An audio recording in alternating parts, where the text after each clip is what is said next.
You don't have a blank slate consciousness that's interpreting a world that manifests itself as segregated objects in some straightforward sense. You have a built-in interpretive system that's extraordinarily deeply embedded and invisible, because you might think about it as the implicit structure of your unconscious. It's what gives rise to your conscious experience, and it presents you with the world. That's one way of thinking about it, and it's a good way of thinking about it. It's the psychoanalytic way of thinking about it, as well as the neuroscientific way of thinking about it, because one of the things that's pretty interesting about modern neuroscientists, especially the top-rate ones, and those are usually the ones that are working on emotions, as far as I've been able to tell, are often quite enamored of the psychoanalyst. Jaak Panksepp was a good example of that, because they came to understand that the psychoanalysts' insistence on underlying unconscious personified motivations was actually an accurate reflection of how the brain worked. And so to think of yourself as a loose collection of autonomous spirits that's governed by some overarching identity is a reasonable way of thinking about it. The question is, or a question that arises from that is, what is the nature of this a priori structure that you use to interpret the world? And I think the clearest answer to that is that it's a story, that you live inside a story. And that's very, very interesting to me, because I believe, and I have a couple of videos that lay this out, I believe that Darwinian presuppositions are at least as fundamental as Newtonian presuppositions. I actually think they're more fundamental, and that the fact that we've evolved story-like structures through which to interpret the world indicates to me that there's something deeply true about story-like structures. Or they're true at least insofar as the fact that we've developed them means that here we are living, and that it's taken 3.5 billion years to develop them. They're highly functional.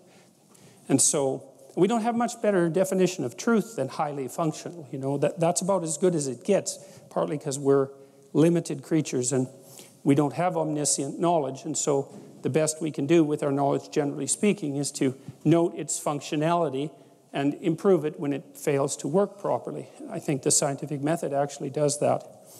And so the fact that we've evolved a story-like structure through which to interpret the world, that's pretty damn interesting. It says something fundamental about stories, and it's strange in the same way that the fact that we have hemispheric specialization for the known and the unknown, or for chaos and order and chaos, respectively, also says something fundamental about the nature of the world, if you assume that, you know, we've evolved to reflect the structure of the world, broadly speaking. And that's obviously not just the physical structure, the atoms and the molecules, but all of the patterned manifestations of the physical molecules as they build structures of increasing complexity across time.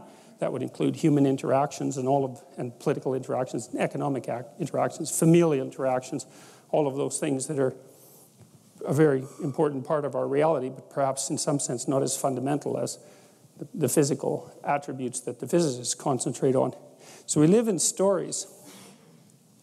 And so I want to talk to you a little bit about stories and about their structure, because when you understand a little bit about the structure of stories, then a whole array of things about mythology all of a sudden make overwhelming sense. And it's so useful, because what you see is that many of the things that are standard occurrences in your life, everyone's life, are portrayed universally in mythology. And it's very helpful because, first of all, it de-isolates you. One of the things you learn as a clinical psychologist, contra the anti-psychiatrists, let's say, is that diagnosis is often a relief to people. You know, there's a problem with being diagnosed, because then you might be labeled, and then the label can follow you for the rest of your life. And once you're labeled as something, then strange things happen around you that often reinforce that label. Maybe you start acting it out more, or you adopt it as an identity. But there's a flip side of that, which is that the last thing that you ever want to hear when you go see a physician or a psychologist is, you know, I've never seen a case like yours before.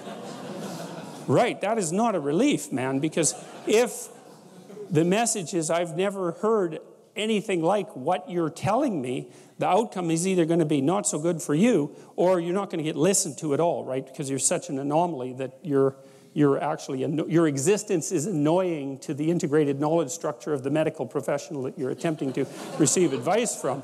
Well, it's definitely the case, because, you know, if you can be put in a box, then the box tells the doctor what to do with you, and that's actually a relief to the doctor, but also a relief to you, right? Because you want to know, so you come and you say, look, I can't go out of my house much anymore, I'm afraid on elevators, I have heart palpitations, and sometimes I end up in the emergency room. Increasingly, my interactions in the world are restricted. I find myself staying at home. I'm afraid I'm going to die of a heart attack. And the psychologist says, well, you have agoraphobia. And it's like lots of people have that. And here's usually how it develops, and here's the treatment course. And, you know, we can probably do something about that. And it's like, well, you're not going to die of a heart attack now, probably. That's a real relief. You're not crazy in a completely unique way, and you're crazy in a way that might be treatable, you know. And so it's such a relief, because people come in there with a pile of snakes of indeterminate magnitude, and they walk out with one manageable snake, and it's still a snake, but, you know, one manageable snake beats a hydra, right? So, all right, so back to stories. So,